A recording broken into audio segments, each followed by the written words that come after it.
ঠেস মেরে কথা বলা মানুষগুলোকে মাঝে মাঝে খুব জিজ্ঞাসা করতে ইচ্ছে করে যে তারা কি নিয়ে এত অহংকার করে, কি এমন গুণের জোরে তারা অন্যকে এত ছোট করে কথা বলে। আমার ভদ্রতাকে দুর্বলতা ভাববেন না। আপনার মতো আমি যদি কথা বলা শুরু করি তাহলে তো আপনার আর আমার মধ্যে কোনো পার্থক্য থাকবে না। পারিবারিক শিক্ষা আছে তো তাই চুপ থাকি। এসব লোক দেখানো আল্লাহর ভয়ভীতি না রেখে নিজের অন্তরটা পরিষ্কার করুন।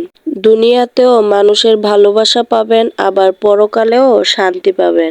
হ্যালো এভরিওয়ান, আসসালামু আলাইকুম। আশা করি আপনারা সবাই অনেক ভালো আছে। আলহামদুলিল্লাহ, আপনাদের দোয়া ও ভালোবাসায় আমরাও ভালো আছি। প্রথমে ভিডিও শুরুতে কিছু বকবক করলাম, আশা করি আপনারা কেউ আমার বকবক শুনে বিরক্ত হবেন না। এগুলা বলার অনেকটাই কারণ ছিল, তাই বলছি। পরবর্তীতে কোনো একদিন আমি সবকিছু ভেঙে যদি মনে করি বললে ভালো হবে, তাহলে আমি চেষ্টা করব আপনাদের সবার সাথে শেয়ার করতে। একটা জিনিস বুঝে উঠতে পারি না, মানুষের জন্য আমি যতটুকুই করলাম আমার সাধ্য মতো, আমি না কারো মন পাইলাম না। আমি আমার ফ্যামিলিতেও কিছু মানুষকে দেখলাম, আমি তাদের জন্য আমার নিজের যতটুকু পারলাম উজাড় করে দেওয়ার চেষ্টা করলাম। দিন শেষে তারাই আমাকে দোষী সাব্যস্ত করে। মন খারাপ করতে চাই না আমি তাদের কথায়, তাও তো আমি একটা মানুষ। দিন শেষে আমারও কষ্ট লাগে, আমারও একটা মন আছে, মন খারাপ হয়। তাও না নিজে দোষ দেই যে কেন আমি নিজে থেকে তাদের বিপদে হেল্প করতে যাই।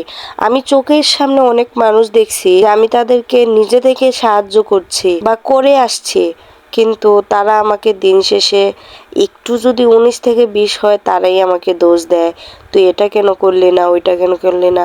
আমিও তো একটা মানুষ, সব সময় সব দিক যে আমি করে উঠতে পারবো তাও তো নয়, আমারও ভুল থাকতে পারে। যাই হোক, আজকে অনেক কথাই আপনাদের মাঝে শেয়ার করে ফেললাম। আমার কথার মাঝখানে যদি কোনো ভুল ত্রুটি হয়ে থাকে আমাকে মাফ করে দিবে, আর আমার কথাগুলা সম্পূর্ণ মনোযোগ দিয়ে শুনবেন, আর এভাবে আপনারা সাপোর্ট করবেন। আজকের ভিডিওটা এই পর্যন্ত।